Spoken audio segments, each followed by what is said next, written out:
What's up, everyone? Welcome to Vegas Showbiz. Tonight we're coming at you from New York, Hotel and Casino in Las Vegas. We're here to see Mad Apple. We got preview tickets. The show is not open to the public yet, but this is the new Cirque Du Soleil show. We're super excited to see it. So we're going to give you a review. For now, enjoy all the footage. There's all kinds of pre-show activities going on, so we're going to capture as much of that as possible. Jessica and I will join you afterwards for a review of the show. See you there. All right, thanks. Ladies and gentlemen, before I hand this puppy over to our incredibly talented cast, I've got one question for you, my friends. Las Vegas, Mad Apple, are you ready for the night of your lives? That is about a 70%, but my friends, we need to raise the roof. Let's try that one last time. Are you ready for the night of your lives?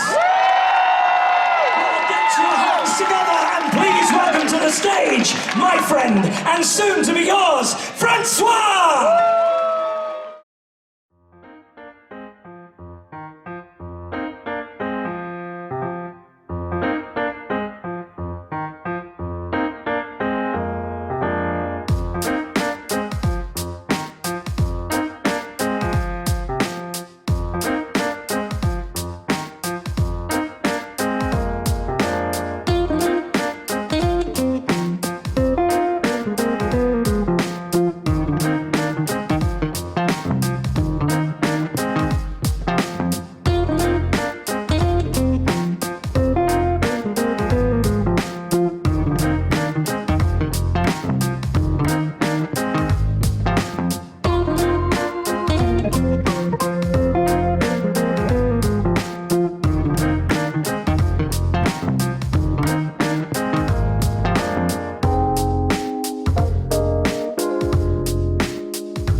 Hey everyone, we're back. I hope you enjoyed the footage from Mad Apple and the introduction of the show.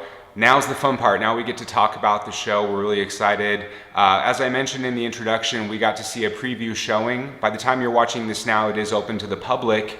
But at that time, it was 3 days before opening night, so it was fun. We had friends in town. It made for kind of a fun special evening. So let's get into the show. I think I would kick things off in terms of a review about Mad Apple by saying, you know, we've been to 6 or 7 different Cirque shows at this point, and you're always going to see incredible acts of strength and athleticism and acrobatics. You're going to see choreography and you're going to see costume.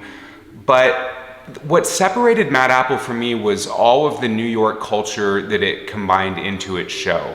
There was a lot of reverence paid to the disco era in New York and the breakdancing of the 80s and the hip hop era, the sports and like the New York City basketball stuff. You know, there was a lot of tribute to that going on. The comedy scene from New York that grew out of the 70s and 80s, there was a heavy tribute to that. And so for me, it was this culture and this vibe that it gave off. It was maybe a little bit less focused on the acrobatics, but more on having this culture and this feel. And so much of that New York stuff, I mean, New York state of mind, all that stuff has become ubiquitous with US culture. And so we get it. You know, I'm not from the East Coast. I've been to New York once and it was 30 years ago. Doesn't matter. The show translates. It was fun and it was so different from any other Cirque show. And we were fortunate. This is the second Cirque show we've seen this week. It stands out to me. It's probably my favorite Cirque show that I've seen, just because it breaks that mold and it goes this hard left turn on the culture that I connected with so much more than I probably normally would from most other Cirque performances. That's my initial thoughts. Jessica Pellegrini, what say you? I thought it was the most exciting. Like, that translated into more of an attitude to me, which I really liked. Right. I probably knew a little bit more about the show going into it, which is normal for us. It's supposed to be about, you know, like an ode to New York, like 6 little stories about the culture of New York. So, you know, that was the whole point of it. But for me, it was some of the acts that I haven't seen before, mixed with all of that. Kind of like the whole vibe of it was really cool. So I have to call out fresh. 2 stand-up comedians during the show, not just one, but 2 stand-up comedians came out and performed. I mean, first Brad Williams, who I was familiar with, I think it was through the Jackass stuff that he came up, dwarf comedian, really funny guy. I was super surprised to see him as part of the performance, and relatively early in the show, he came out and did a bit that was funny, it was raunchy as you would expect, and it was great, and I figured that was the comedy bit for the night. But then another comedian comes out later, does a little bit of magic as well, was just killing it, got a standing ovation. I can't remember his name now. I wasn't familiar, but this guy was just killing it out there and did something that we've been seeing in magic shows a lot too, with you know, seemingly, I think it is random, somebody's calling out the name of a famous person, and then he's able to produce that name. It had already been written down in his envelope and a picture and all that stuff. Right, that was cool. Yeah. I was about to say there were 3 comedians, but the third guy, I guess you wouldn't say was a comedian. He was a improv rapper? Freestyle rapper from England, who basically interacts with the crowd to get people to call out different things that he should include in his song. And so people are like, chubby mermaids, and like Don Cheadle. Human sacrifice. Human sacrifice. Yeah, random stuff. I can't remember the rest. I remember him saying that he got 7, he usually gets 5, he got 7 this time, and then turns it into, they give him a beat, and he just starts going, and I was impressed with how articulate he was and what a story he was telling while using all of these phrases and terms that had been thrown out by the crowd. There was no mumbling or anything trying to, you know, kind of slide your way through. The guy was on point. I mean, he was really good. Yeah, he was really good and very funny. Yeah. And all of the things, they made no sense, but his rap was really good. It was cool. It was cool. I was kind of thinking he was a comedian, but I guess he's not. He was his own unique act. Yeah. So, yeah, a variety of stuff there. The basketball stuff was cool. I mean, they had these trampolines out, and the acrobatics were incredible with the dunks that they were doing. I loved the tribute to New York sports. You didn't even mention sort of the bar scene. There was a big tribute to sort of that scene in New York. The club bar scene. Manhattan, with some dancing Times Square. And some bartending tricks. Right. That was cool. Yeah. Pretty much everything that you can think of in New York, or the main things that we think of when we think of New York, they covered it. Yeah, I like that whole kind of Donna Summers disco thing that they were doing. Obviously, you expect music. Another thing that stood out to me, I think they can talk this contraption that this guy was on. I think something of death. It was like this big steel cage. Then it's doing, you know, it's going in circles, and it's like a crane that sticks out, and there's a steel cage at the end of it, and the guy's standing on the cage, right? And it's one of those, as it goes in circles, and it's like a mouse wheel sort of thing where he's got to keep running to keep up with it as it comes around, and then slow down.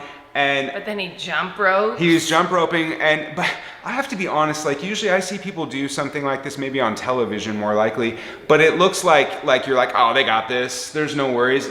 And that was not the feeling. Like I was like, this dude is not going to live to opening night. I thought it was. You could feel the tension in the crowd. Everyone's sort of on the edge of their seat. Yeah. I felt that way also in the very beginning.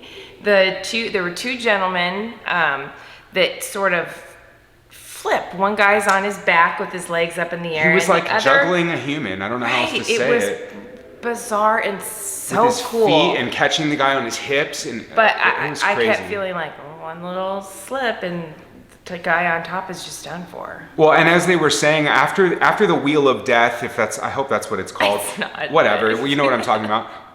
When that was over and the guy's like bowing to the audience, the MC comes back on and mentions that he is like the #1 performer in the world of that type of stunt.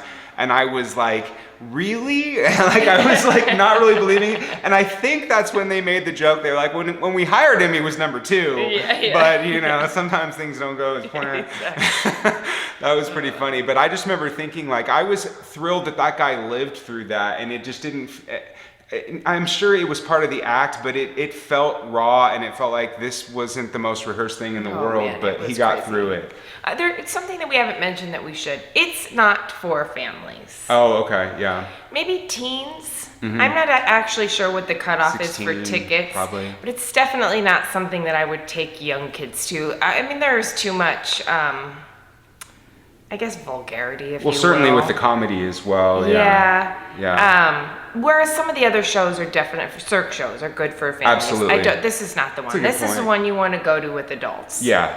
But it's fun. I mean, they have their own It's so branded fun. cocktails that they sell in these little flasks. Those were cool. Yeah, those were cool. And just, Right. Well, just from the moment you walk into the stage, there's this energy. It's immersive. There's a bar on stage. There's a bar down under the stage. There's performers all around that are in the crowd, which was cool. It wasn't like some of the other Cirque shows where the performers are up on stage making you laugh. These people were walking around and interacting. Yeah, it was very immersive. I enjoyed that about it. Yeah. You just get caught up in the whole energy of it when you're there. Totally. For me, it was a 10 out of 10. I really liked that one. I would recommend that one for adults coming into town. I would see it again. Yeah, it felt fresh. It felt new. It felt like Cirque realized that they needed to take a turn in terms of what they're focusing on. And, you know, not to say that the other shows aren't worthy as well, but I just liked this new feel that they have. Same. I do think that the comic acts rotate. I They feel have like to, I heard yeah. that they definitely rotate. Yeah, I would assume. There's too many shows for one to do anyways. Yeah, but yeah, the tribute that they pay to New York comedy was cool, and bringing that out. So, yeah, overall, I mean, best Cirque show I've seen, honestly. Totally agree. Yeah. Yep. Cool. All right. Well, we hope you enjoyed this. If you're enjoying our content, please do us a favor and subscribe to our channel. If you're looking for tickets to any sort of Vegas events, concerts, we've got links to affiliates in the description of this video. We got a lot more content coming soon. We've been doing some fun stuff lately, so keep an eye on the channel. We look forward to seeing you in the next video. Thank you. Thank you for watching this Vegas Showbiz production. Don't forget to like this video and subscribe to our channel. Goodbye.